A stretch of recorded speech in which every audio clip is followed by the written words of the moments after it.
Hello,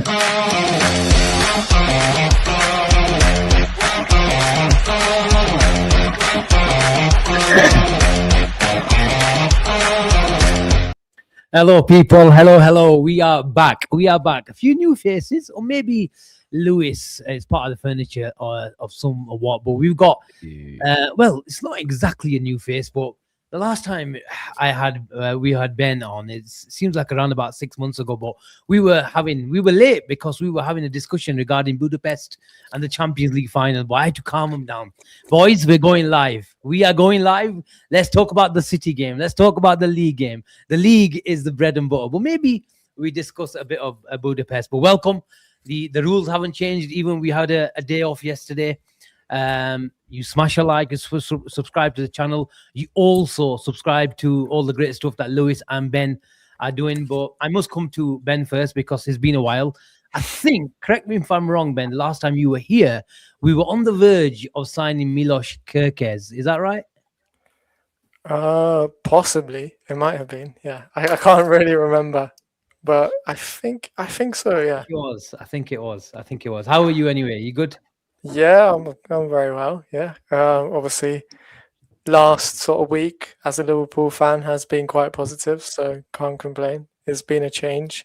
10 goals scored in 2 games, and just 1 conceded as well, which I think is a more important statistic. But yeah, I think at the moment it's a good time to be heading into the City game right now as a Liverpool fan. It's a good time, Lewis. Just like it's a good time for the round table, we thought we'd get a bit of a rectangular table tonight. Yeah, it's look. City have just beat Newcastle. We've just beat Newcastle, but this isn't the same City team we've seen in the past. This isn't even the same City team we played a few months ago. This is a team that there's vulnerabilities, there's a weakness, particularly in that defence at the moment, the high line, they can't handle it. And I think Tottenham showed that there's blood in the water. So I will never, ever be 100% confident when we play City, but there's a chance. And as long as we don't play them and do what we did at the Etihad, where we roll over, don't try and play them, don't try and be aggressive, let them have the ball. As long as we get out there and actually have a go and make a go of this match and put a bit of pressure on them, I think at the moment we've got the attacking capability to do it the way we've been playing the past couple of matches. Avi, how are we doing? Are we us both are going to be really professional tonight. No laughing, no smirking, no going off camera and all that stuff, yeah? Yeah, that was terrible on Tuesday at the office. So I apologize for that. I don't even know what made us both laugh at the same time and go off screen. But yeah, thanks for Jake and Gene for holding the fort and not losing their marbles or composure. Yeah, good, Asim. Look, I wasn't worried with Newcastle. I'm not worried about City on the weekend. I do feel that I'm actually really, really confident that we'll put them over and some on Sunday. This City team, I think Lewis has just explained. There is a lot of vulnerabilities in that team. Yes, they're second in the league, and there's this hope that they'll eclipse Arsenal for the title. But I don't think that's going to happen. I think Arsenal will win that competition, will win the league. But yeah, I fancy our chances against City. I just think we will have too much for them at Anfield, but we'll go into it. And big up Ben, obviously, and Lewis as well. I think Lewis has just done a back-to-back. I'm sure I saw him on a stream an hour ago. So you got to appreciate that grind and hard work. Back-to-back is nothing for Lewis. He normally does about 6 a day. It's mate, pursuing dreams. That's what we're calling it. I think I'll probably end up getting a divorce from it, but it's fine. We live with that. Well, at least you're in demand somewhere else. Well, anyone else involved. Let's go to Ben. Ben, January window. We've signed somebody, but it still created a different type of debate that we needed someone. Jeremy Jac is obviously a summer signing, a solid summer signing, and we'll talk about him, what he brings to the squad. But just your general thoughts. Every time someone hasn't been on the show, or if it's their first time, I generally ask them as to what's gone wrong with Liverpool before we get on to the more recent troubles, or like you said, a few more positives recently. But yeah, what's gone wrong over the last 6 months at Liverpool? Because everyone probably expected with the changes that came through the club with the new players and the transition period, whether it's self-inflicted or not, is another conversation and debate. But just your general thoughts, mate. How long do we have? Well, the transfer window is closed, so we can't do a 2 o'clock morning. But take as long as you want. We're here. We're listening. I think to summarize it, as exciting as the summer window was, I think there were certain profiles that Liverpool didn't get who Slot probably needed the way he wants to work. Then injuries happened. It left him in a bit of a confused state, as I describe it in other podcasts, in a sort of purgatory state, and maybe the new way he wants to play and the old way that he played. And he tries to play a sort of version of the two that didn't work. That's when we saw the Nottingham Forest and the PSV results, and it was just awful. Then he had to save his job, basically. So he went defensive. It hasn't been exciting football, but it got results. It got better results than it did before. And I think now, maybe, hopefully, we're coming to the end of it, where I still don't think it's all on Slot. I think individual brilliance is sort of helping him come through this right now with Florian Wirtz and Hugo Ekitike.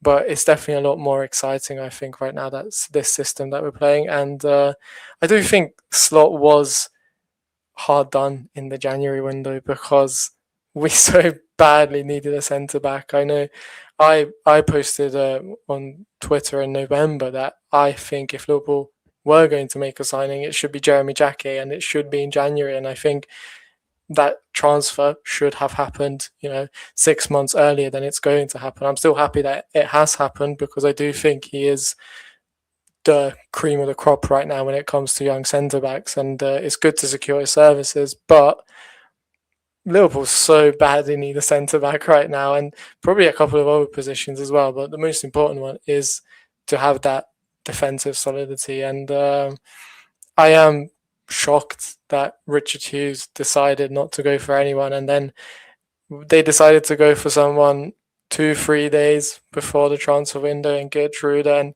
in typical Liverpool fashion, it was the most complicated possible transfer that they could have gone for, in terms of he was already loaned out to another club, so that club would have had to say no to him and let him go. And then obviously I think the agreement with Leipzig was done, but it was just on Sunderland really. But it was a bizarre sort of transfer. I never really see that kind of thing happening. So yeah, I found this transfer window strange. I don't know what to make of it. I get keeping your powder dry, but at the same time, it could really backfire for Liverpool and cost us in the league, because I'm not 100% confident that, top 4 or top 5 is as straightforward as I think it has seemed in other years. There's Chelsea, Man United. They've got a bit of resurgence at the moment. Aston Villa are still going strong. So yeah, I am a bit concerned. I think we've definitely got enough quality to get it over the line, get at least 5th place, and qualify for the Champions League. But it's not going to be easy, and it's definitely not being made easy by the activity that we did in January. Asim, Ben makes a great point there. It's only Liverpool, and especially in January, where we tried these over-complex deals. Mascherano was one from West Ham because he was owned by Kia Trabchin. Yeah. The Conor Plianka deal, when Ian decided to go on his motorbike to Ukraine, and he's left his balls hanging because the president from Dnipro didn't want to make him. He didn't let him leave. And then the other one was Alex Teixeira at Donetsk, when we liked him, and then he went off to China. It's only Liverpool, this football club, and especially on the eve of the week, that we will try this complexion, these complex deals. I really actually thought the Gertrude one would have happened, Asim, because there was that Leipzig link. If we negotiated a deal with Leipzig and they were willing to come to the table, you thought Sunderland would have had ample time to get a replacement in, but it wasn't the case. And I get the frustration. Look, we had a show on Tuesday, and Gene was frustrated that we didn't get someone in now. But I rather, and we gave him a scenario. Would you have rather have wanted Jacquet in the summer? Yeah. And then got a get or a Getrida in now, but nothing lined up for the summer. And I know we do plan in advance. I'm happy that we've got Jacquet in. I'm not too disappointed that we didn't get someone in now. Yes, it would have been ideal to get a Getrida in, especially with the news that Bradley looks as if he'll be out till 2027. So we'll have to look at a right back, and hopefully we can touch upon that subject a little bit later on.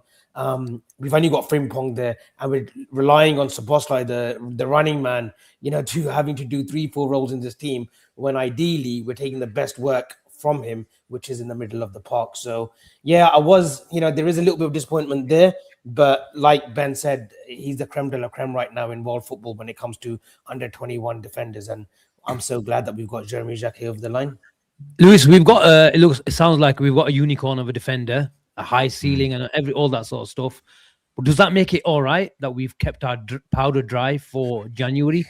Have we gambled?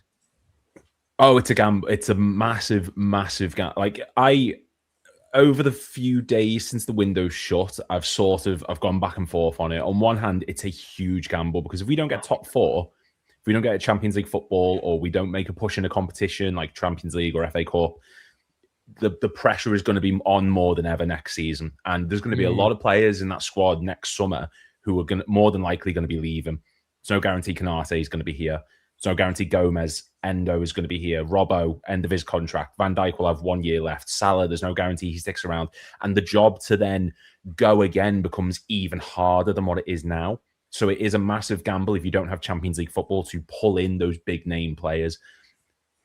But on the other hand, signing Jacquet now, ready for the summer window, which, as I've just said, is going to be a massive transition period, is one eye on the future, which I like. And that is something that we've maybe done in the past when we shouldn't have, but this feels like a time where we should have brought someone in ready for the summer to get a head start, to build on a squad that we know is going to be depleted in the future. It's all well and good as saying bring someone in now for the immediate, but then when we get to the summer window and we lose 2 or 3 defenders again due to transfers or what have you, or contracts, we're then going to have to bring in X amount to replace them. So there is 2 sides of it. But as I say, it is a massive gamble. And I think that this whole Geertruida situation, it's like the Gahey one from the summer. We've left it far too long.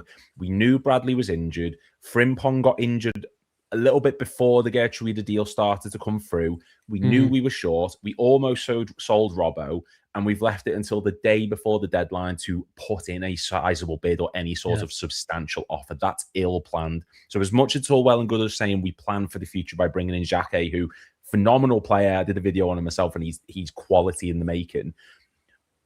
But it's also, you've got a future to prepare for of this season. Is this team good enough to get top 4 or top 5? Maybe. Absolutely.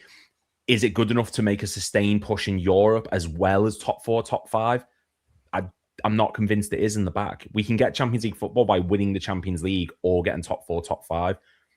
There's no guarantee we do either of them. We have to have a squad capable of pushing on both fronts to secure Champions League football, not gamble it all. This isn't Jurgen Klopp who could turn, nothing into something. He could turn Jordan Henderson into a top quality player who could make Nat Phillips and Reece Williams look like top quality centre-backs just to get us through to top 4 that season. Slot needs capable squad, capable players. Richard Hughes literally said that himself. He said we bring in the best people to support the manager. They've not done that. And if we don't get top 4 or make a push in a trophy, no amount of PSR or roundtable videos is going to change the disappointment that we feel and the frustration of the fan base going into next season where it's going to be even harder. Ben, how much do you think the situation and the position of the manager has got something to do with that we've not signed anyone for January? If we didn't sign, my personal opinion is if we didn't sign Jacquet, then I could say, you know what, the players are asking what's happening in the summer. But surely Jeremy Jac asked about what's happening in the summer. So in terms of that idea, I can't see it myself, but do you agree? I get your point, but I also think he had an option to choose between Chelsea and Liverpool. And looking at Liverpool's situation in terms of centre-backs, the pathway for him is clear at Liverpool, regardless of who the manager will be. If it's Slot, I think at this point, I don't think Liverpool are thinking about getting rid of Arne Slot. I don't think the higher ups, no matter how many round tables they do with him, I don't think that higher ups are 100% satisfied with what he has done. But I don't think they're thinking about getting rid of him. I think in an ideal world, you've got a good manager in Slot, and he is a good manager. Whatever people want to say about him, I've been critical of him. Everyone has been critical of him. But I think the goal is for him to improve and to actually embrace some of the things that made Jurgen Klopp so good, and some of the things that I think he hasn't quite gotten yet that a Liverpool manager needs to have in terms of integrating the youth players and developing players. I think Lewis made a great point. That was Klopp's strength. He could make a Nat Phillips actually seem quite decent at the San Siro, and made him look like Johan Cruyff.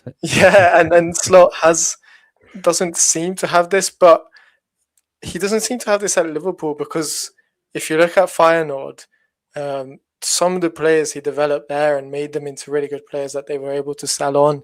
Like, there's a lot of good examples of that. Yankuba Minte and other players. He can do that. I just think when you're the manager of Liverpool, you've got all these interviews, these other media duties. You almost have to live and breathe every minute and every second when you're manager. That's why Klopp sort of ran out of steam towards the end. And I think Slot, which he's entitled to, he wants to have a bit of free time. He wants to spend some time with his family, and that's probably good for his mental health. But as a Liverpool manager, sometimes you need a bit more. Sometimes you need to be fully involved. And I don't know 100% what's going on behind the scenes, but just from the outside looking in, it seems to me he doesn't seem as involved as Klopp was. But back to Jacquet, back to the question. I think, I think he simply chose Liverpool because he sees that there's a pathway there and there's an opportunity to work with Virgil van Dijk, the best centre-back in the world, one of the best centre-backs I think to have ever played in the Premier League, and no one's going to pass up that opportunity, especially I think when Jacquet said that his inspiration is one of his idols is Van Dijk. I think he mentioned Konate as the other one. Who knows where Konate will be, whether he will be here in the summer or not. I hope he will. To be honest, but I can't see it at this moment.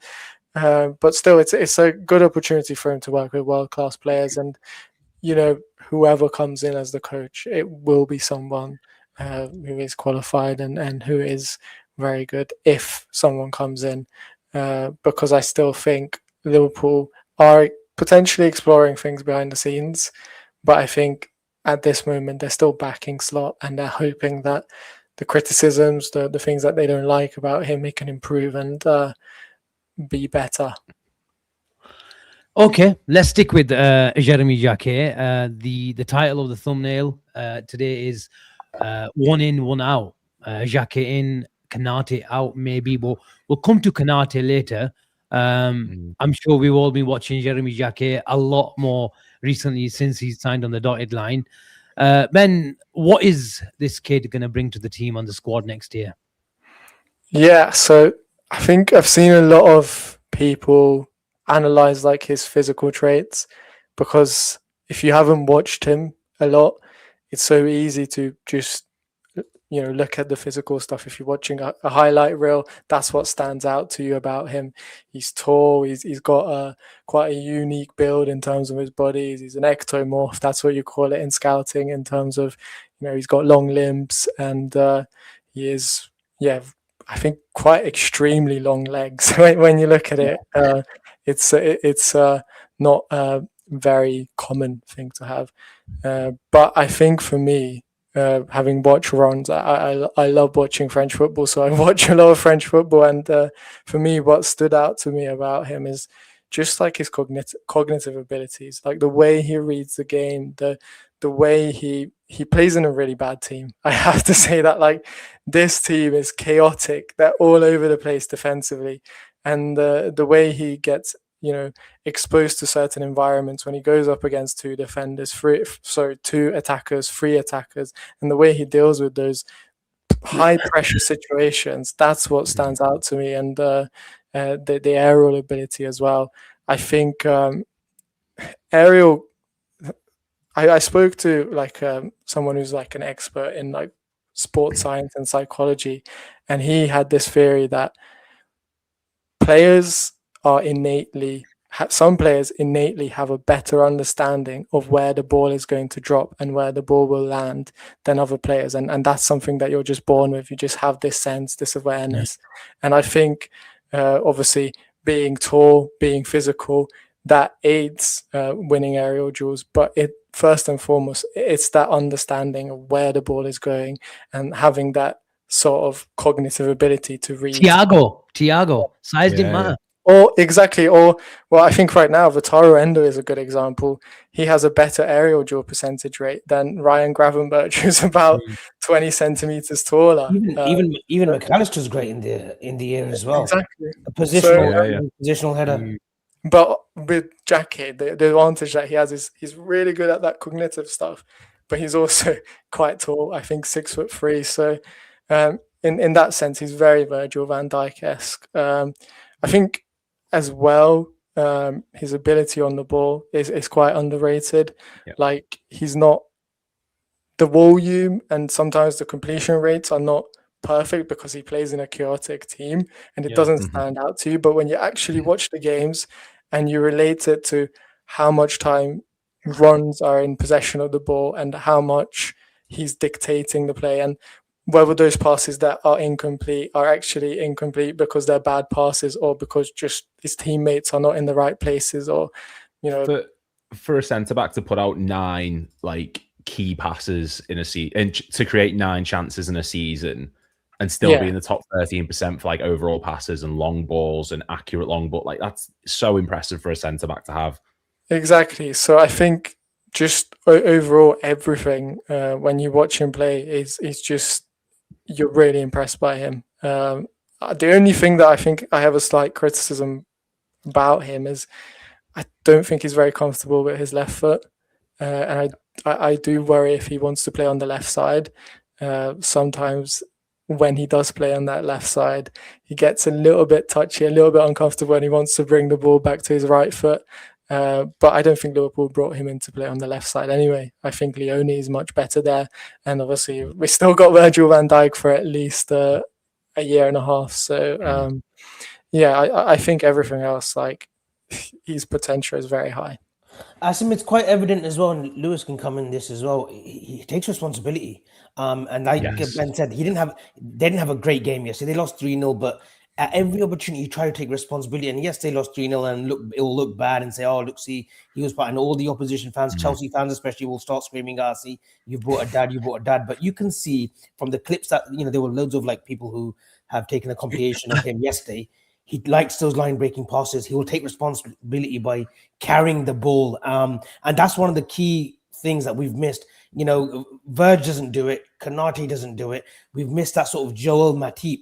And aesthetically, Jacquet looks the part when he can just carry the ball 15, 20 yards and then place it into midfield or pass it to one of the wingers at Rennes. And he will do the same at Liverpool as well. And one thing, Asim, and it's very easy in this day and age, especially with, the modern generation that we say, he's a world-class player, he's this, he's that. He's got the aura already. He seems as if he backs himself. And I think he will make mistakes. That's the norm for a 19-year-old, a 20-year-old, 21-year-old, 22-year-old CB to make mistakes, but he will back himself at every opportunity. He will come again and again and again. And I think Ben made a great point. He's a leader in one of his tweets you put, I think, a couple of days ago. Yeah, that's why under 17 to under 20 level. And that just shows that he's got the maturity already. And other managers have seen that this boy could be a leader.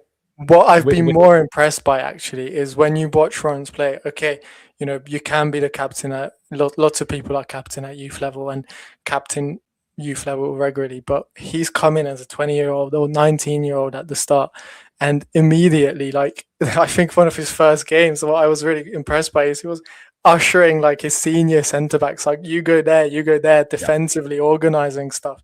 Like, you don't really see that with a 19-year-old. Now he's 20, and this season, a couple of times, he's actually been trusted to play, because Rans would play with a back three. He's been trusted to play that centre in the back three role. Not usually young centre backs, they play left or right side because it's just easier to slot in there. But he's been tasked with the hardest role. Okay, Rans are not the best defensive side. They don't have amazing defenders, but just the fact that the manager trusts him to play that central role, I think that also speaks volumes of his maturity and his character and his leadership qualities as well, because you need to be a good leader there. You need to be almost like a quarterback, organizing everything and telling people where to go. So, yeah, I think just on paper, everything, he was by far the best candidate Liverpool could have gotten, and I'm delighted that Liverpool got him. It's just a shame that we have to wait. Lewis, you were going to say something before Avi came in.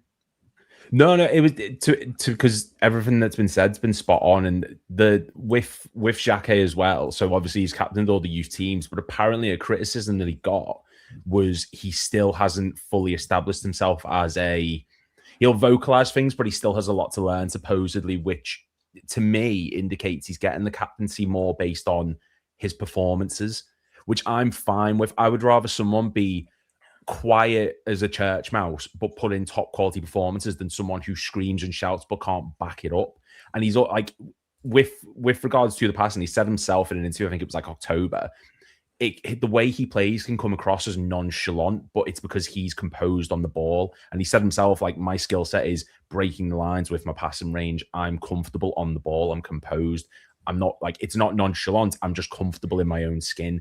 And for someone who he's in, like, for a Ren side who average about 50% possession per match, for him to be ranking in the top 13% for those passing metrics, but also having an aerial success rate of 75.5% is so impressive for a side that are on course to only lose 8 games this season, which is the lowest amount they've had since, I think, 2008, 2009. Like, he's improved that team to no end.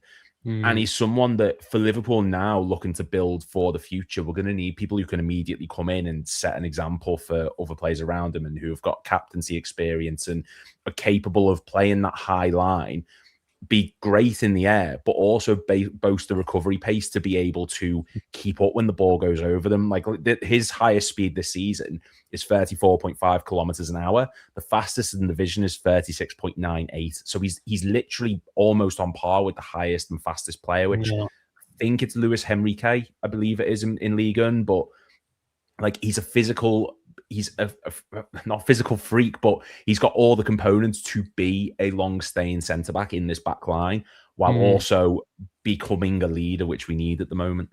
I think that top speed as well, if you're looking at this season's Champions League at Liverpool, I think only Ekitike and Frimpong have surpassed. So he comes in and he could already hit one of the fastest top speeds that Liverpool have been able to do. And I think even last season, only Szoboszlai really got to like the 35 kilometer per hour top speed. So he'll be up there. Asim, I'll put the onus on you. You've asked us quite a few questions now. I know how you like to let off the pressure, considering you're hosting. You put it on your tab. You're watching Jacquet today. Yeah, I saw your. I have been your Safari tab, YouTube. Safari tab. I think more people were interested in the other tab on the left-hand side. I think the first tab. Yeah, the first tab was Schlotterbeck. And people thought, you know what? Why is Asim watching Schlotterbeck? Is he trying to give us a hint? You know what? That was completely coincidental. And I'm one of those guys, even on my phone, on my laptop, or iPad, I don't close tabs. And it happened to be watching. Also, why were people assuming that it was Nico Schlotterbeck? He's got a brother. You could have easily been trying to watch some Kevin Schlotterbeck highlights. There we go. But yeah, I've been watching Jacquet. I like to do my profile checks. I have got a bit to go yet. But the one thing that I think right now, at the age of 20, impresses me is his ball manipulation more than his passing. His passing is, for me, at the moment, obviously understandable, is not elite. but probably because we've got the bar of Virgil van Dijk at the club. And maybe that's one of the reasons why these nerds don't like buying centre-backs, because they really understand what the need is for a Liverpool centre-back. Now, there may be some Arsenal fans in the building and say, you know what, we've got Saliba, we've got Gabriel. But the way we play football, the way, whether it's a Jurgen Klopp or even an Arne Slot team, the way we play football on the halfway line, and not just because we play the football on the halfway line, because I know what Arsenal fans are going to say, our line, generally speaking, for the last 12 months has been higher than Liverpool's. But you know what? You've got a lot more protection. And even though Jurgen Klopp had the likes of Henderson and Fabinho and Wijnaldum and Thiago, the stabilizers, the controllers in midfield, you have to understand our centre-backs have to go that way a lot more, because there's not a lot of protection when you've got Szoboszlai, when you've got McAllister, when you've got Curtis Jones, and when you've got Szoboszlai, because there's directness, there's verticality in midfield, and their natural tendencies are to go forward. So you have to make sure you get a certain profile, a certain unicorn. And the first thing when I see a centre-back coming into midfield, I think I ask myself the question, that are you being a preserver for the structure, or are you just being an extra man, or are you just being a reckless adventurer, as we've seen sometimes centre-backs go into a few did it against Fulham this season when he stepped forward and then Wilson got him behind and scored. 100%, because sometimes you're the pressing trigger, Lewis, and people want to channel the ball, and for you to just carry the ball outside the block, and then you're the trigger, and then you're in no man's land. And that's why I call them the reckless adventurers. But he's not a reckless adventurer, because what I call him, what I've seen of him over the last 48 to 72 hours, and believe you me, that's a lot of footage I've been covering over the last 48 to 72 hours, and I call him already a ball-first defender. And what I mean about that is he's not a press attractor, where you see him a lot of the ball, studs on the ball, attracting the press. But what he does is he goes into midfield and he uses his body orientation, his hips, his arms. And this might be just the basics of football, where you just go watch a 19-year-old, a 20-year-old defender going into midfield and look like a rabbit in headlights. And this is what impresses me. His ball manipulation is very, very good. And this is one of the reasons why he can carry a ball. He can connect with his teammates. And for me to see that, I see a guy who's got balls to go in midfield, who's got the courage, and more importantly, who's got the ability. Obviously, there's so many, you guys have talked about his physicality and his front-footedness. The front-footedness is also a very, very good trait to have. Why? Is because the league is all about physicality. It's all about man-to-man press. And if you've got that jump in you, if you've got that courage, and you've got the certainty in making sure you can go and stay tight up someone's ass and win the ball through really good dual making ability, then you're really going to be setting a really good foundation for this league. And just touching on what Ben said about the centre-back, 100%. I said it a couple of shows ago that whenever I've seen him, is generally in a central centre-back position. And what also that shows, apart from the leadership, is the lack of angle bias. If you're in the centre-back position, we see Virgil van Dijk doing it in a back four, where he picks up the ball, whether it's in a second phase of attack or whether it's in the first phase. No team is going to press Van Dijk because of his array of passing. And I repeat, he's not at that level, and maybe hopefully he'll continue because he's got years ahead of him. But it shows that he's got a stabilizer trait in him and the controller trait in him as well. You guys have talked about the leadership qualities that he's had up and coming from the youth days, but he ticks a lot of boxes. And Liverpool, I repeat, when they go into the market of a centre back, you have to tick a lot of boxes because we've got a really, really high bar. And regardless of what you think of Ibu Konate and his form and all that sort of stuff and his contract situations, you just go watch his underlying numbers over the last 3-4 years. They are massively impressive. And let's be honest, emotion to aside, Ibu Konate is a really good defender.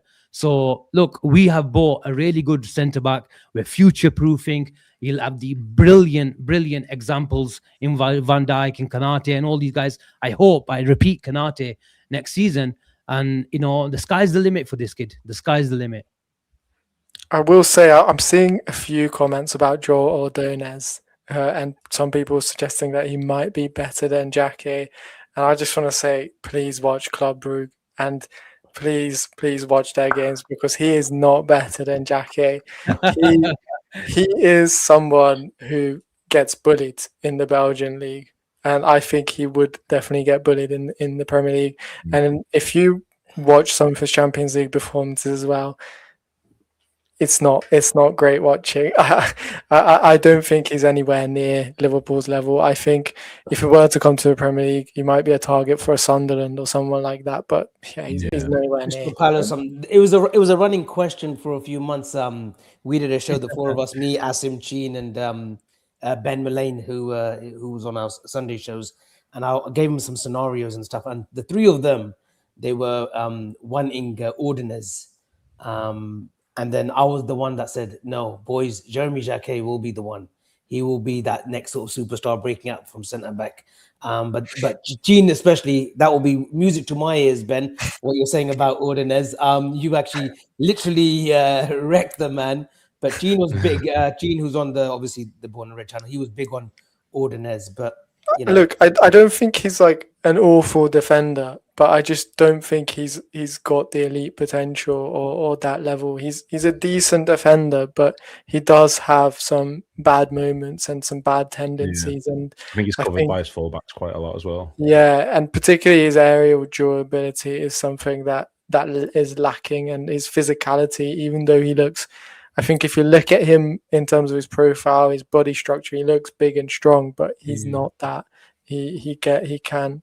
I've seen, I think, Ferran Torres at Barcelona outmuscle him and push him off the ball, and you know that doesn't really bode well if you want someone for the Premier League. Whereas Jacquet, he doesn't seem as big, he doesn't seem as strong, but he can hold his balance and he can hold his own. I think there was a game recently when he came up against Olivier Giroud. He's probably one of those most physical strikers in the French league, and probably in the Premier League, he was one of the best strikers in terms of his back to goal, the way he was able to hold up defenders, and he held his own. I mean, obviously Giroud is, you know, quite old now, but still, I think I was quite impressed by the way he went up against him. Asim, we asked before you go to Super. I asked this question. I'll come to Lewis. We were asking this question like. A lot of top clubs now are going to France. You know, you see some of the players and then, you know, just midfield players like Mamadou Sangare, who's getting a lot of praise after his AFCON exploits. Lamine Camara, obviously we've gone and got Jacquet. You know, Chelsea have got that history of going into the French league. But more and more top clubs now do seem to, that's like the go-to league right now, the French league, because I think the Premier League is evolving back to that physicality, the running, the legs. Asim has been alluding to it for quite a while now, that the Premier League now in the midfield area, I want to see long legs. It does seem that top clubs now are going to this France. It's a coaching thing as well. It's a coaching thing where the modern coaches, whether you're talking about the hip hop orientation, whether you were talking about interceptions, long legs is on the coaching fields is mentioned a lot. Sorry, Lewis. No, literally that's exactly what I was going to say. I think it is just very much the French league over the past few years. You've seen a vast improvement of the squads that are over there, and I think the improvement in the coaching, PSG doing what they've done now on a European stage, there's a lot more sort of emphasis on maybe investing in clubs over there in France. And notoriously in the past, our transfers from France have not been great. There's been a few standout ones like Fabinho, Divock Origi, you know, I know he's not French, but he came from the French league, is what I'm saying. But nowadays it does feel as though the way that they're taught, because there's a sort of, like I said, it's going back to the physicality, the way that the French system seems to be producing its young talent into that sort of more style of player does benefit us more. And it sounds like a really daft thing to say, but I think football, in terms of which countries are sort of top of the pyramid, so to speak, or have improved the most, I think it goes through cycles. Italy in the early 2000s, you've had Spain in the 2010s, the start of that. You've now got France doing it. Like it just feels as though every few years there is a vast improvement in one particular country. And Jacquet now is a prime example of another youth product, like Lenny Yoro, for example, another young player that's being noticed by a lot of different clubs because he's got that sort of ball playing ability, that physicality about them, which we're seeing more and more from their youth system. So, look, there's no guarantees of anything. Of course, there's no guarantees he's going to come here and immediately, click. But the quality is there. And if you'd have gone back 10 years ago, if even that, I couldn't have said that about any young player that we signed from France. Like, I'm David Ngog. There's 22 players we've signed from France, be it Liga or Ligue 2. I'd say 5 of them have been good. The majority of them have been awful. So it says about how much the quality has actually improved over the years. No, I think if you're looking at French football, like the development there is crazy. The youth coaching, you're talking about the physicality, but the technical aspects, PSG and Ron and all these academies, they're at an elite level. Everyone is looking at them in terms of Europe's elite. Everyone is looking at what they're doing, and I think they're also just blessed with an immense amount of talent because of the diaspora that they had. The sort of everything really is just perfectly tailored for them to dominate football. There's so many young players in France, and they're all wanting to play as well. And I think as well, what's really important is all of these young players. There's environments in France, like street football is still a culture there, and these young players, they're getting to play football at an early age, getting those fundamental basic technical skills at an early age. Whereas if you're looking at other countries, England or Germany and other places, there's less street football, there's less of those elements, only in certain areas. I think London is probably an exception, but because of the way London is getting gentrified more and more, there is less and less opportunities there as well. So I think France football is at a really good God. I feel like both of you want to say something. So I say you make a really good point, because even Wenger's been talking about it for years. That street fighter, the likes of Suarez, for me, and he's 100% right. He's been talking about it for ages, for decades. That you can't teach someone that the streetwise nature at the age of 20. You have to teach them growing up from the streets of South America or wherever you are, because they learn those traits. They learn those traits. Do you know what I wanted to say as well? Obviously, right now Liverpool hired someone from PSG in the academy.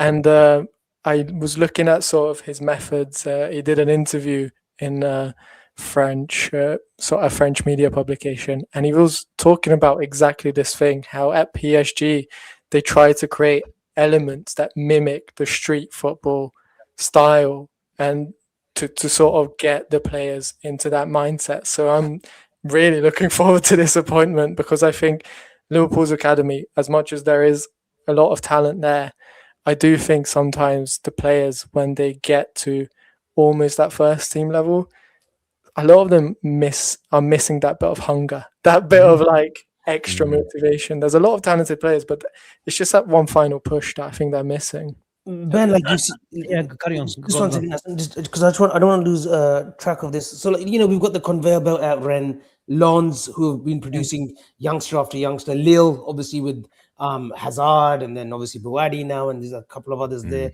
Monaco, even, a rich state like Monaco producing youngsters. What is it? Is that message? And we say the coaching are letting them be street footballers, but essentially that message is coming from somewhere, whether it's the French Federation, from Clairefontaine. Like, where's that initial message coming from? Or is that just the coaches who are doing this study saying that, listen, let's give these footballers freedom, because they will learn the other aspect, the tactical aspect, later on in the years after 19, 20, 21. But the initial stage, 15 to 20, it's like, let them be footballers. Essentially like Brazil, let them be street footballers, let them express themselves. Where in England, we're taught something different now. It's all systematic.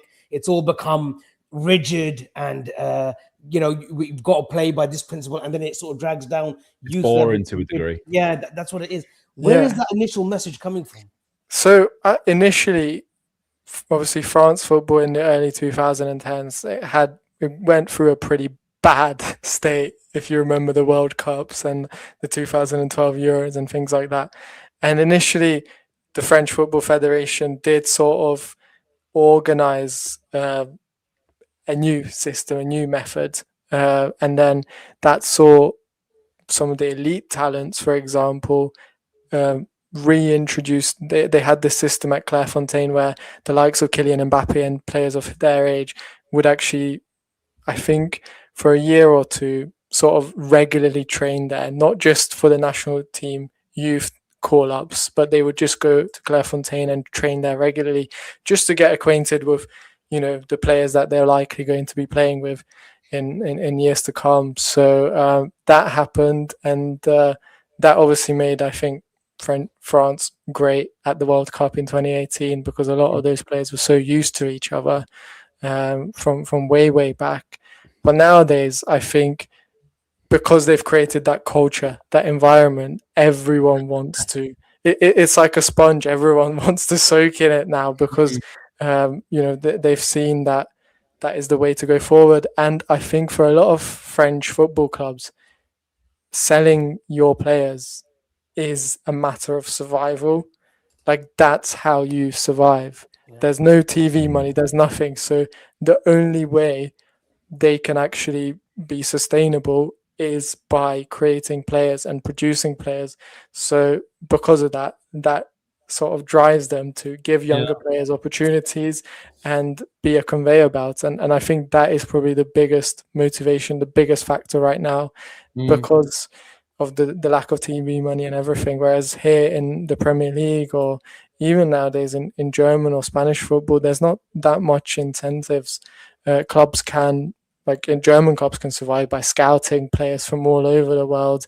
But French clubs, they don't have the money for scouts from across the globe, and the money even to be able to afford certain players that German clubs can afford. So they have to rely on their academy, and I think that's what's creating this environment. 100%. I watch a lot of tennis, and it's the same thing that we've been talking about tonight, is that street fight mentality.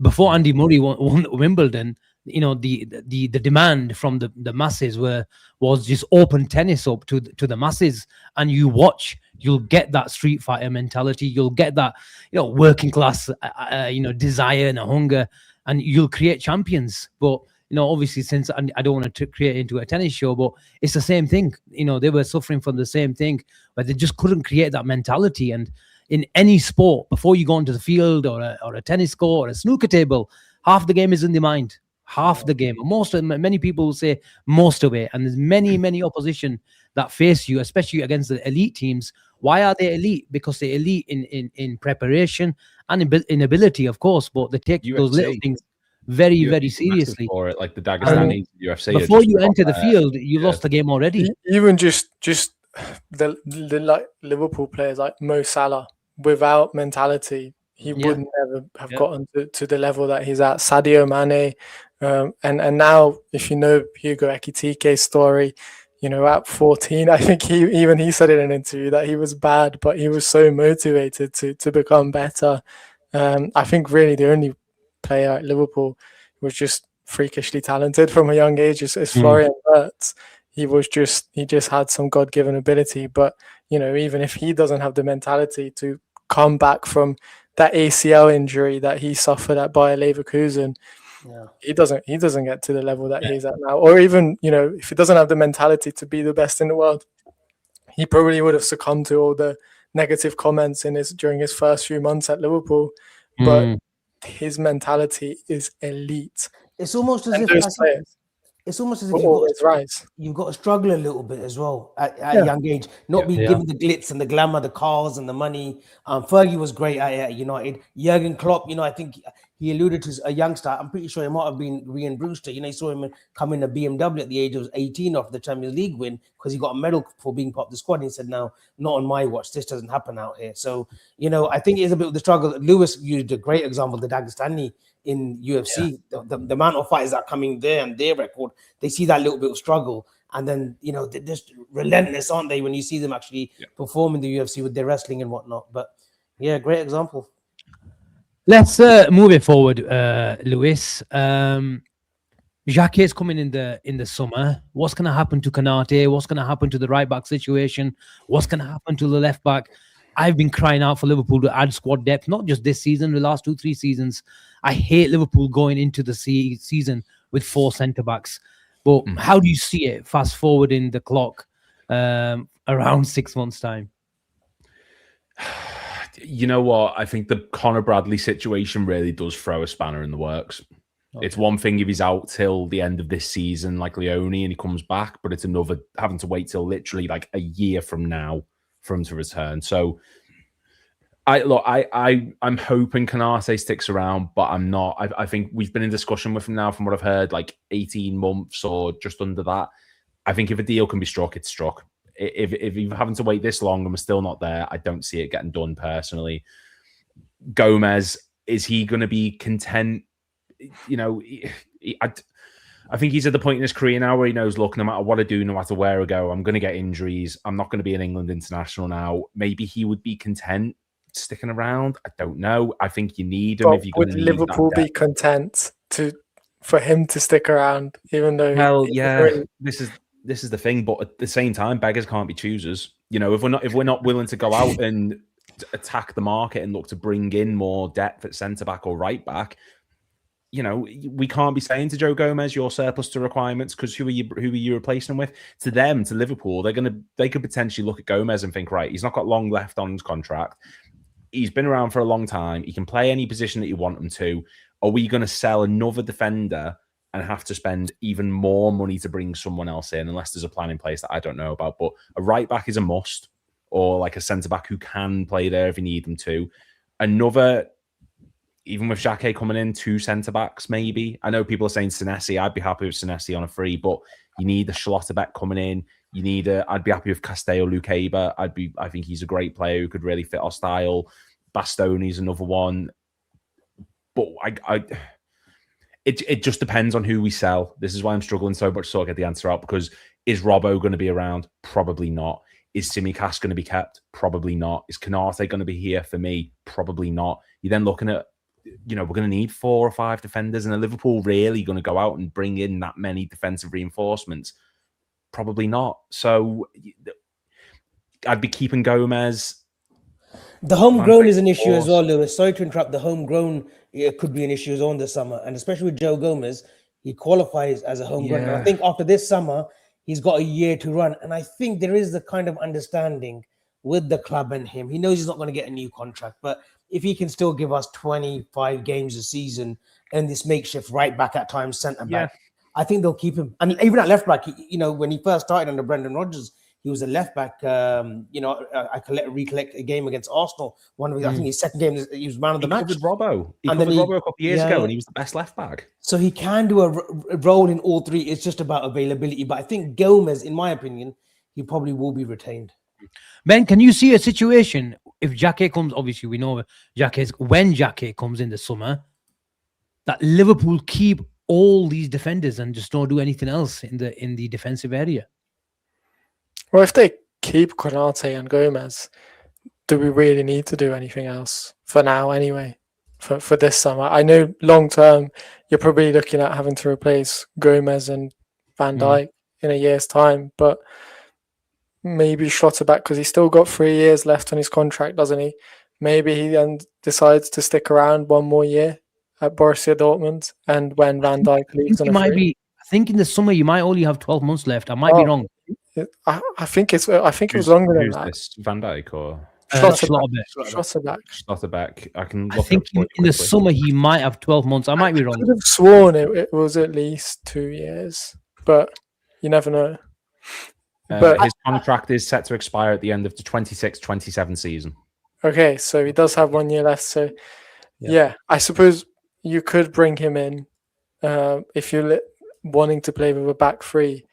But other than that, I'm not sure you're getting the best use out of Schlotterbeck, playing him as a right-sided centre-back, you know, alongside Virgil van Dijk. So then you might have to shift Van Dijk as a right-sided centre-back. I don't know. It does offer up some questions for me if we're deciding to bring him in and keep Van Dijk, you know, because does that mean Van Dijk has to be benched? Are they going to rotate in that left-sided centre-back role, you know? I have a few questions about that. I just think at 35 though, Asim, which Van Dijk will be in July, I think we will have to manage his game time. Look, we think, you know, I know the way he plays the game. We think he can go on and play another 50 games a season, which he's been averaging apart from that one season where he got these ACL done to him. But Virgil van Dijk, we will have to manage his time. Schlotterbeck, though, Ben or Lewis, whoever wants to take this, he could do a role at left back. If Tsimikas and Robbo go, I mean, Kerkez, look, I love Milos Kerkez, but he will have to be managed, or his game time will have to be managed, because the way he plays the game like a bulldog, relentless, his energy levels, and we've seen Slot mention red zones, especially when it comes to Kerkez. Schlotterbeck could easily come in and slot in that position. Not ideal, but just for a year and a half until in an away game, Avi. In an away game. Perfect. In an away game. I think that's an option, but then you're basically bringing him in as a left back initially and spending a lot of money on a left back cover. I do think as well, don't you guys think? This hasn't really been spoken about a lot, but I think the way we've seen Liverpool operate, if the Saudis offer crazy money for Van Dijk with a year left on his contract, and Schlotterbeck is available and he wants to come to Liverpool, do you guys think they could consider it? Because be careful. There's plenty of ugly haters in the chat. They were ready to sell Robertson for 5 million until Frimpong got injured, and they couldn't get Tsimikas back. There's a big difference between a Robbo who is not playing a lot of games and is back at the moment to Van Dijk, who's our captain and starts every. I think they definitely consider it. Henderson, they did. He was the captain, and they were. He was the captain. But Ben, you know what? You know, just with Virgil though, he brings so much more. You can see how he is around the squad in the Inside Anfield video. I agree, but do you think the nerds are thinking that way? I think in terms of Van Dijk himself, if he is to move this summer or next summer, we do extend his contract and all that sort of stuff. I think he comes across as a football romantic. I see like a Barcelona, a 12-month contract in him, rather than a Saudi move. Barca would love that. But I think I don't know. I can just not saying I want it to happen, but I can just see that being thrown up as a possibility in the summer. Ben, round the table. Then Ben, you'll go first. Saudis come. El Ittihad come in with a say 50 million. Say 50 million for Van Dijk. For Van Dijk, 50 million pounds English money. What are we all saying then? No, I'd say no. 50. Not because 50. Because Leone and Jacquet are very young, Avi. Yeah. Oh, and Konate was to go as well. Yeah, of course. You need people. But I'm saying no. But I don't know if Liverpool or if Richard Hughes or Michael Edwards. And a caveat to that: Van Dijk. Say we accept Van Dijk, but it guarantees us Bastoni. Would you take that then? so Konate and Van Dijk leave. Forget about Konate for now. Van Dijk leaves, but you're guaranteed Bastoni. You need people who have been there. Like I don't like football romantics. I think it's the perfect term, like you said before. You need people who understand the club. You need people who have been there, done that, and won everything. Van Dijk has done everything he can, and even if he is sort of coming to the end of the road of us, I think young lads coming into that team will learn more from having a Van Dijk next to them or in and around the squad than you will a Bastoni being there or a Schlotterbeck being there. Well, he's a lot of money. But what he represents for that club as a whole and what he stands for and the ability he's still got and the intelligence he's got, it's too important. Yeah. And I will say as well, I don't think Dominic Szoboszlai is ready to be Liverpool captain yet. Thank you, Ben. And he's a Hungarian, by the way. He's a Hungarian. What do you mean by that, Ben? He's not a vocal person in the dressing room. Steven Gerrard wasn't a vocal person. No, but he's not Henderson or he's not a Van Dijk. I don't think he's ready for that. He could be in a few years' time, but he's still only 25. I just, even for Hungary, I think, he's been a great player for Hungary and he leads by example, which is important. But in terms of getting the players fired up, he's not that type of player. Could he be vice captain next season if Robbo I could see that vice captain, but he's not ready to be Liverpool's full-time captain. The problem Liverpool have been is Robertson's probably going to leave, Salah's probably going to leave, so there's two vice captains gone there.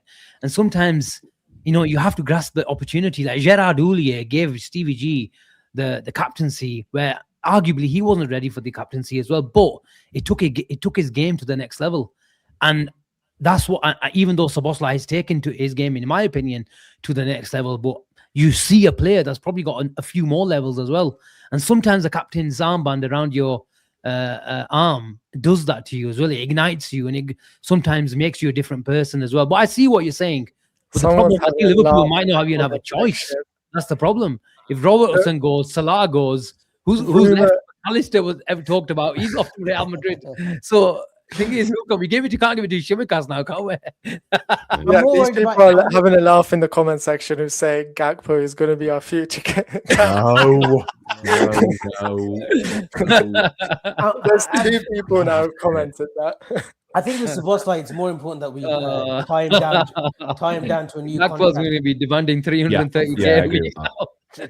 Let's try to tie him down this summer with a new contract. I mean, I know there's been murmurings and whatnot, and he's been saying his agent will handle stuff, but I think that's the number one. That's one of the big priorities. I know we can talk about the ins and outs, but Szoboszlai tying him down to another long-term contract is key. I will say, I think that is one to watch, just because oh god, sorry. You know, like, he loves being at Liverpool, and this is just my opinion, but there's so much pressure in comparison to Ferenc Puskás in Hungary about him, and the opportunity to go to Real Madrid, to sort of follow in Puskás's footsteps. Like, people are already talking about it in the Hungarian media, like they want him to go there. I just think, I don't know because it's dragging on. To put you on the spot, I'm sorry for this. Because it's dragging on, I just don't know. I mean, obviously, he wants to get a big contract, so you know the wages that's being talked about. But I just think because of Puskás, because of everything that you know, for Hungarians, Real Madrid just means so much because of Puskás. It would mean a lot for him to play there. And I know that's not, as a Liverpool fan, that I'm hurting inside saying this, but I just think because there's just so much. And if I were to speak to him, I would say, well, you can write your own history at Liverpool. You don't need to follow in Puskás's footsteps. Become a captain at Liverpool and stay. Ben, would he get into the Real Madrid team, though? There's rumours Valverde's going Italy, Asim, at the end of the season. Yeah, that's the only way I see it.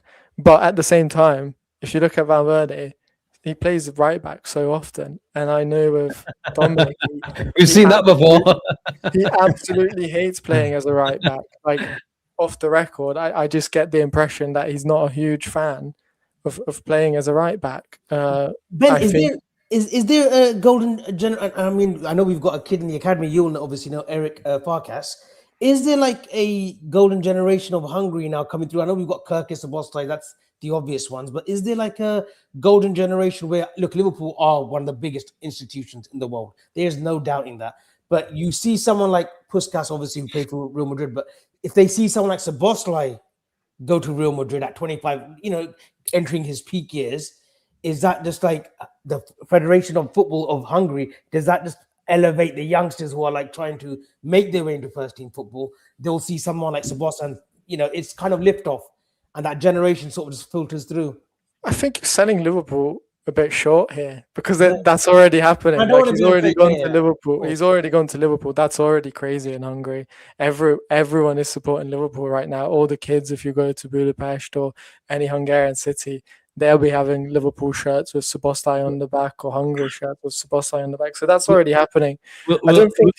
We'll check Budapest out in the summer. Yeah, hopefully. Yeah, but yeah, no, I think you know, Liverpool is already a massive club, and I think that's already happening. But obviously, if he goes to Real Madrid, because I think that's like the most supported club in Hungary, that will take it to another level. But I wouldn't say Hungary has a golden generation. We don't even qualify for the World Cup. Yeah. And I think if, you know, Hungary didn't have Szoboszlai and Kerkez, and now Alex taught that Bournemouth, he's coming through. He's a talented player as well. Those, apart from those three, like, we don't have anyone else, you know, who's really of the highest quality. I mean, you could say Roland Shalai at Galatasaray. He's a decent player, but I don't see any sort of young players coming through who can reach Szoboszlai or Kerkez's levels there. yeah, there's no one even near that level. Maybe Eric, who is at the academy, maybe he can reach that. He is very talented, and he has been playing a year group up and getting a few assists. He's a very creative player. I kind of compare him to I think he needs to watch clips of Florian Wirtz a lot because he can be that kind of player. But apart from him, I don't really see anyone with the potential to like the Milos and the Szoboszlai level are so high. Like I think Milos, okay, he had a slow start at Liverpool, but I still think in years to come he can be one of the best left backs in the world in his position at this time. I'm not saying of all time, but in his position at the current time. And with Dominic as well, you could probably make an argument that right now he's up there as one of the best midfielders. And I don't think there's any other Hungarians who can reach that level because that is a very high level. Sounds like the Liverpool side need about 2-3 Szoboszlais and the national team needs about 6. Yeah. So you mentioned Kerkez, and we were discussing him briefly backstage. Since you have got an affiliation, a special affiliation towards those two players, it'll be unfair if we don't discuss Kerkez, Ben. What do you make of his start to the season at Liverpool? I think it was obvious from the start. Like, I was just very surprised in the way he was being used at the start. Like, there was this player who was fantastic at bombing up and down the channel for Bournemouth, and then he was being asked to come centrally and spray passes and try and make these line-breaking passes that he's never done before. I mean, when he was little, he was playing as a left winger in Hungary. He was putting in crosses, and that's what he's good at. He's good at running down the channels and putting in crosses, and he's an elite player at that, even at the Premier League level. Like, he ripped Man City to shreds for Bournemouth last season.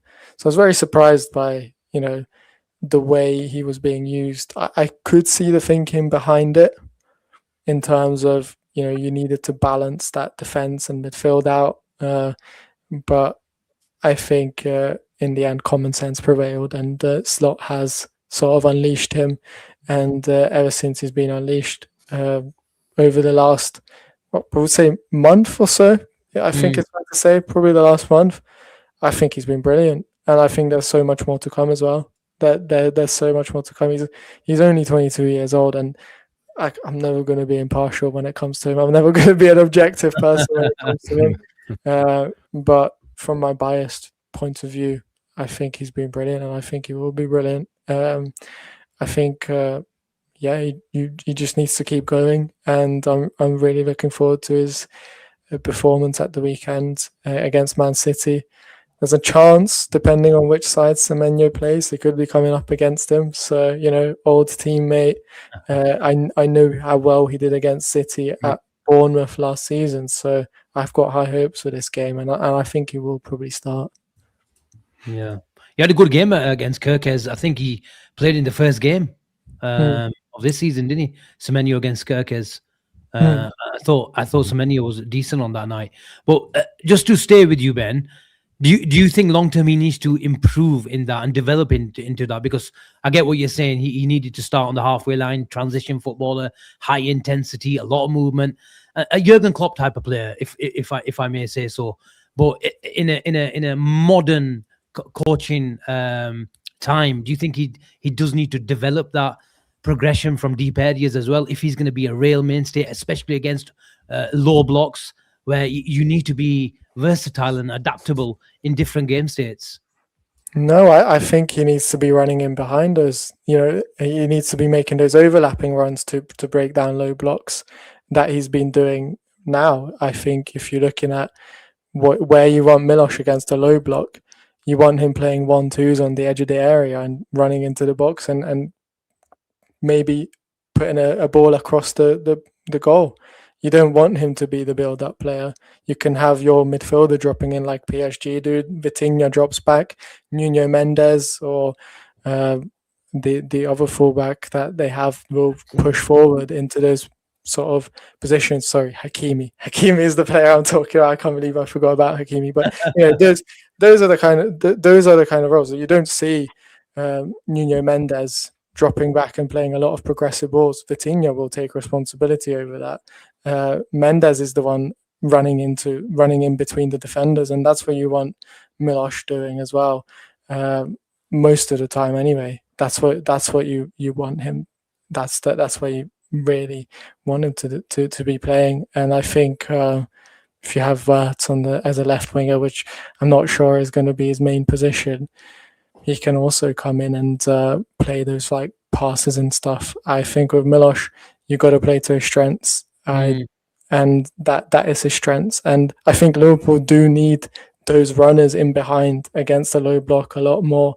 So those players who can play 1-2s, because we're just so static against low blocks. There's no movement in and around the penalty area, and there's also no players who can actually excel in 1-versus-1 situations, which again creates a bit of space in those areas. And I think looking ahead to the recruitment, that's something that needs to be addressed, because a lot of our issues this season, I don't think it has to do with having a line breaker or players like that. We've got Florian Wirtz who can find those passes and who can find that space.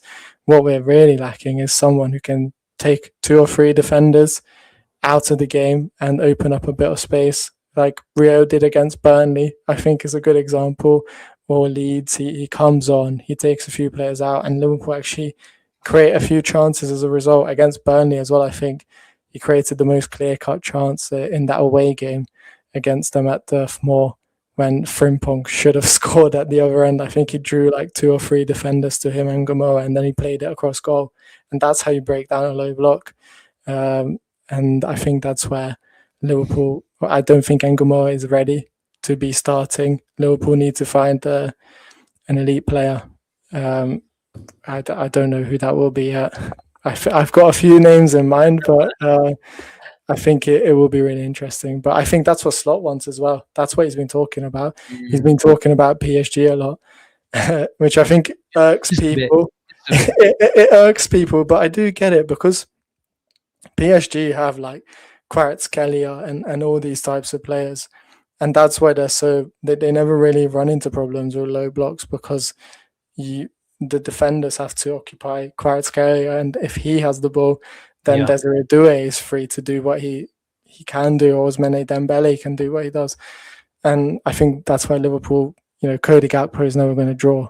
No offense to Cody Gakpo, but he's never going to draw 2 or 3 defenders to him. Mo Salah in his prime could draw 2 or 3 defenders to him. Unfortunately, he's not in his prime at the moment. I mean, against Newcastle, he played a good game, but Lewis Hall did his job pretty well against him, I would say, most of the time anyway, just on his own.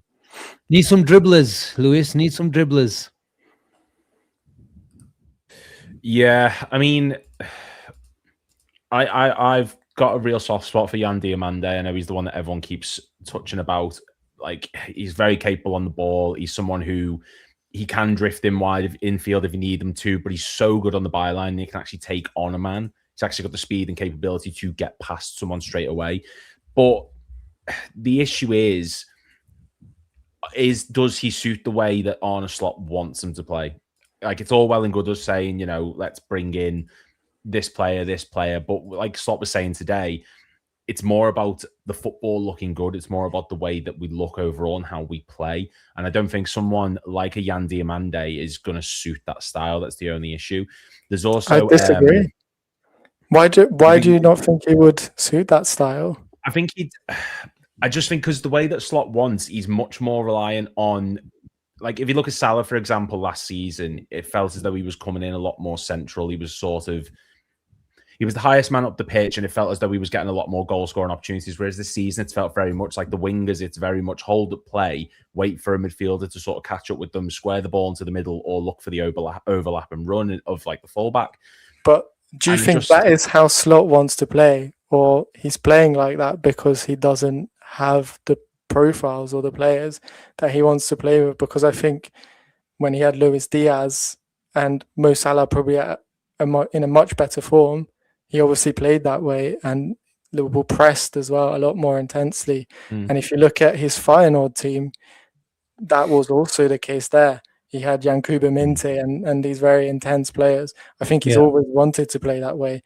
It's just this season he's had to adapt to what he has available to him. But I think given the fact that he's always talking about high intensity speed, needing more speed up front, I think Diomande could be the profile, like his Yankuba Minte at Feyenoord.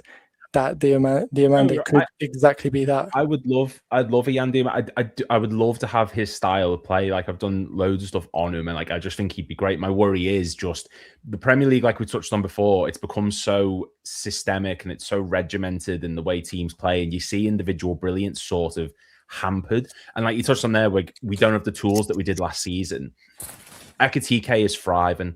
Your two wide players at the moment, Salah and Gakpo, they just seem like they're the same players that we had last season, but they just feel as if the creative spark from them, the want to sort of beat a man. I know Salah's, his age and he's not got that in him maybe as much as he used to, but Gakpo is a still more than capable player. Diaz did it at points last season, brilliant. He was a different profile of player to Gakpo, but it felt as though when he did do it, it was sort of not a rarity, but it was just something so different to what Gakpo was offering. I just think Slot wants this sort of... I just think he wants his wingers to operate in a certain way that wouldn't necessarily suit. And I think Anis Hadji Musa would be a great player as well from Feyenoord at the moment. He'd be a good player capable of beating a man. He's really composed on the ball, but I just don't see us going for that profile of winger personally. I don't know if it's just me being naive or what, but it's not something that I see us going out and actively. What profile of player do you see Liverpool going for? That was going to be my question as well.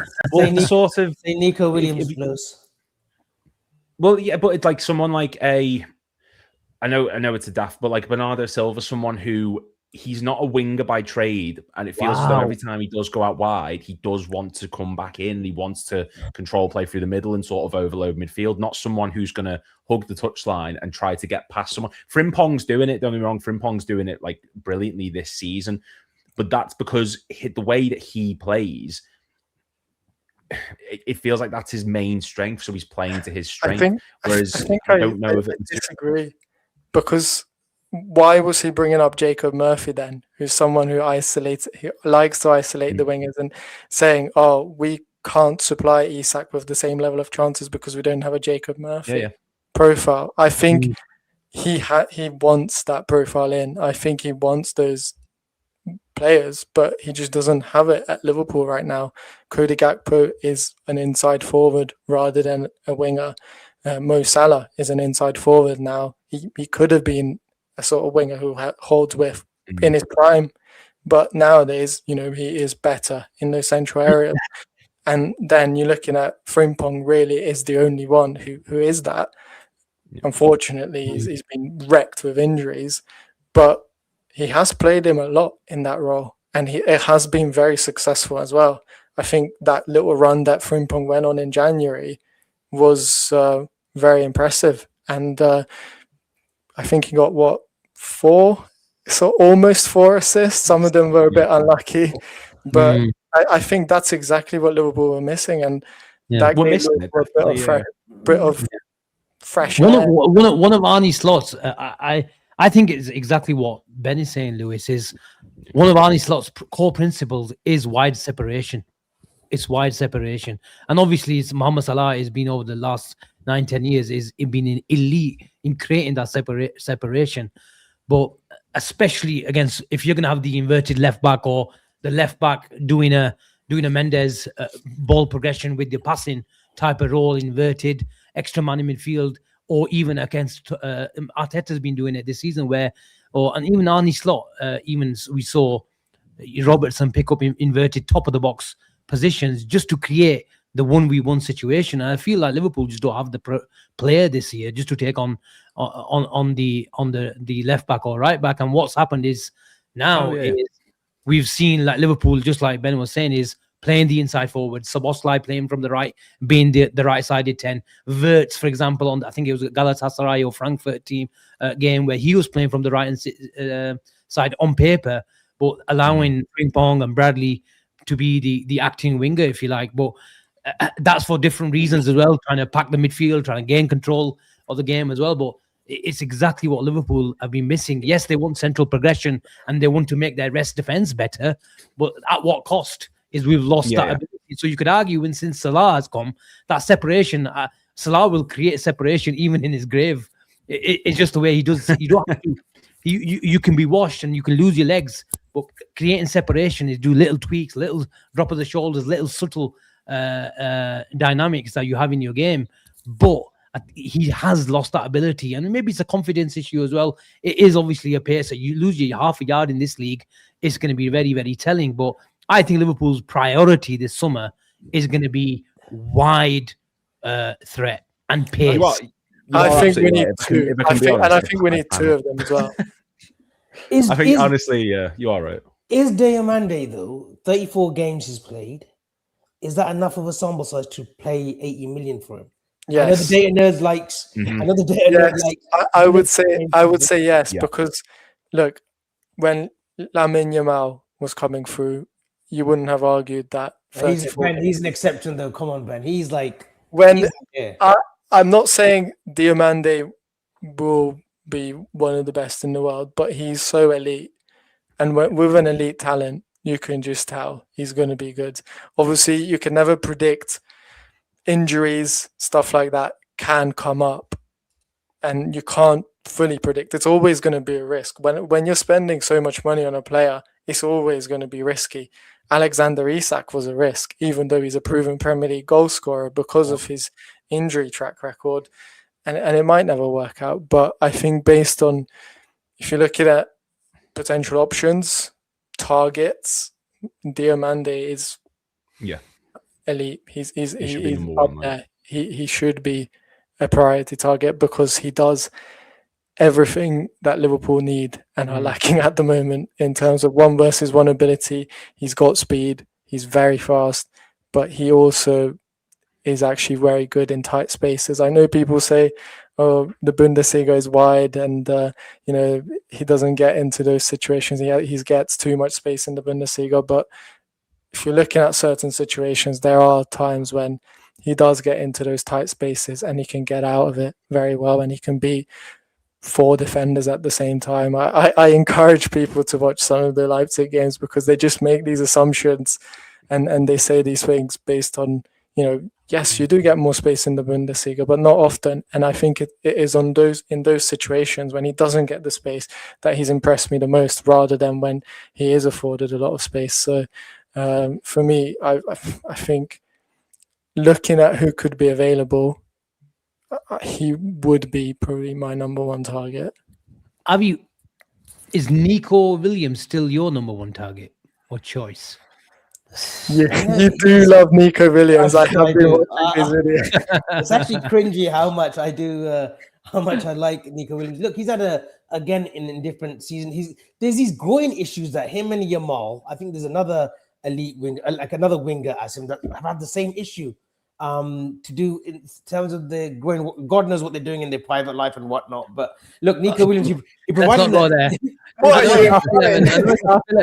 he provided an assist today for his brother Inaki. I think Atletico Madrid, Atletico Bilbao, they won today. He's had an indifferent season. Look, I've been a big fan of him for the last 3-4 years. Nico Williams, I think he needs to move away from Bilbao, or he'll be one of those that just get left on the shelf. Similar to his brother Inaki. Inaki was a talent at 2021, should have been a Premier League player, but he just stood still in that Basque region of Bilbao, and just now he's 31, I think, his brother. So he does need a move. Nico, is he my first choice? Asim, no, probably not right now. I do like Barcola. I do like Bradley Barcola a lot. I liked him at Lyon.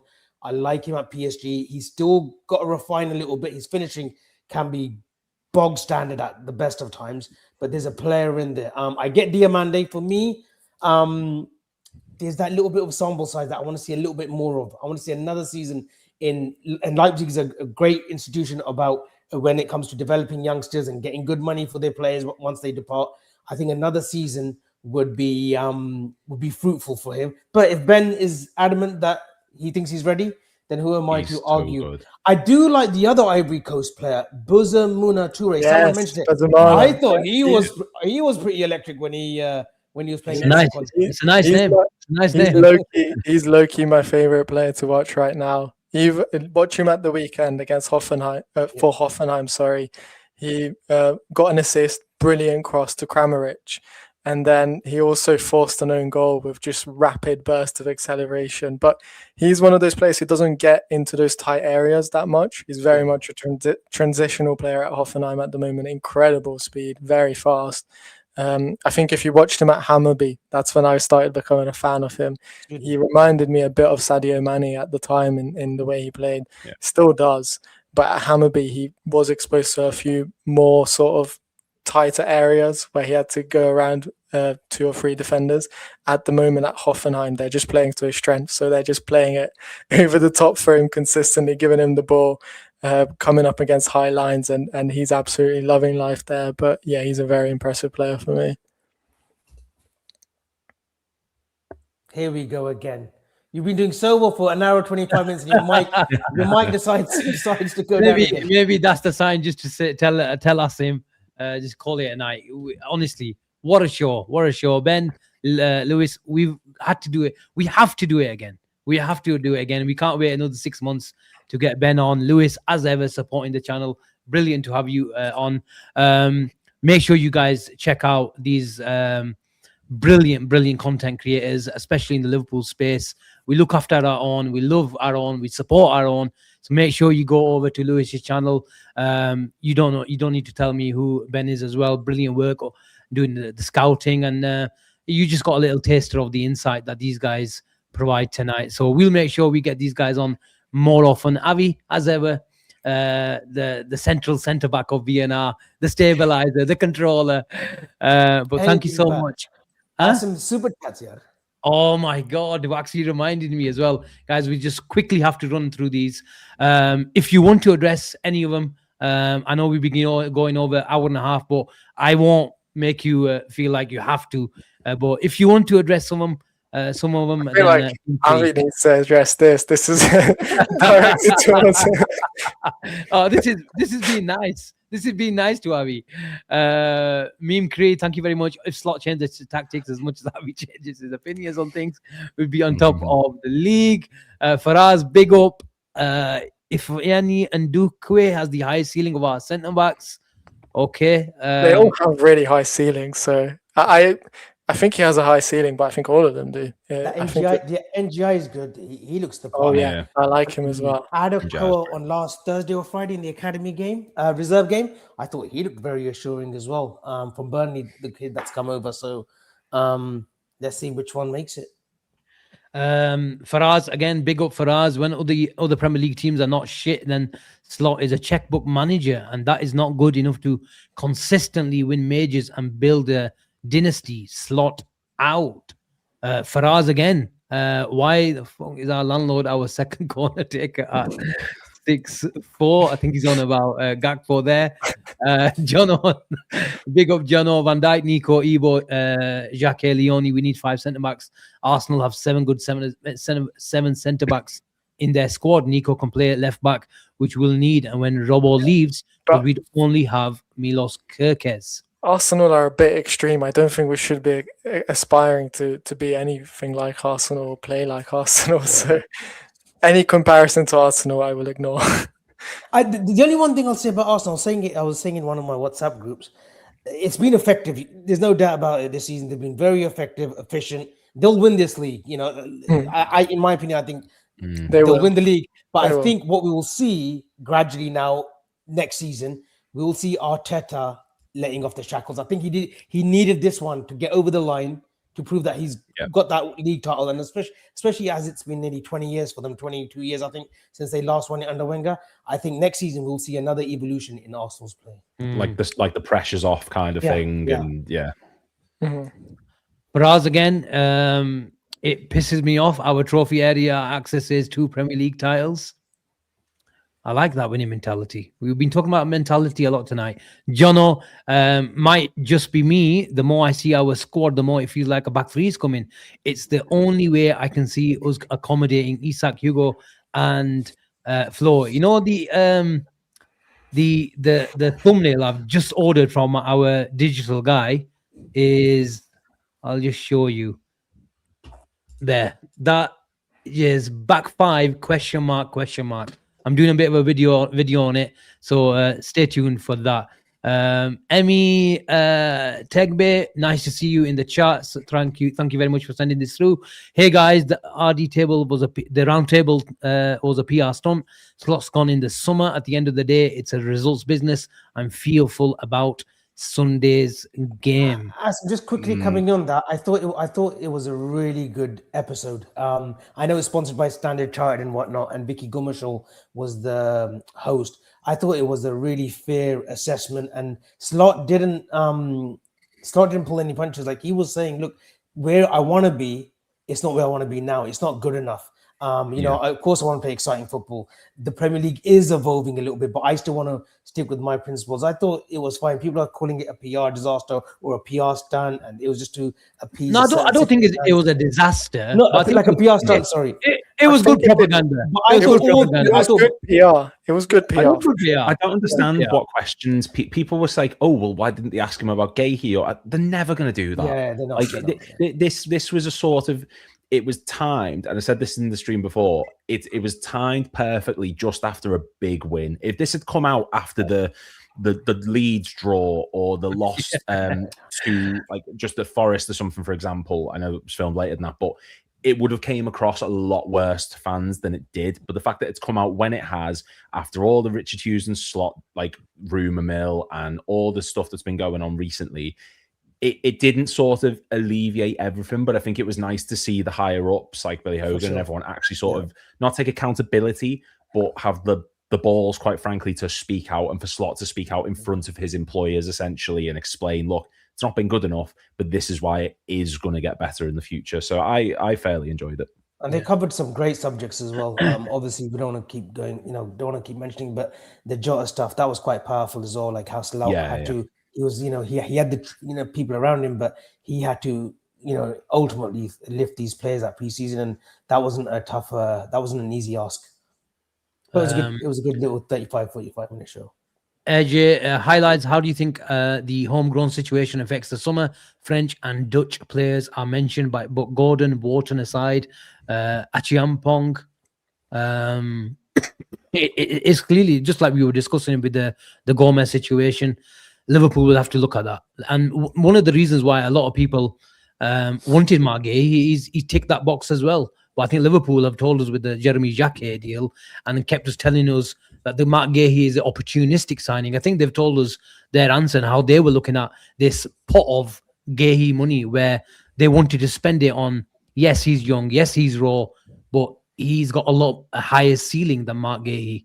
And I agree, Liverpool, in terms of January, have taken a gamble, but in terms of bringing that type of profile in and the ceiling considered, I can see why they've gone for it. But I wanted one more. In January. Big up, Ash, always supporting the channel. Ben, how long have you got? Ben's thoughts from Buardi, Buzumana that we just mentioned, Zayan, Itali, Lamine Kamara, Sangara. Anyone good enough for Liverpool? I'm guessing that's Ayub Boo.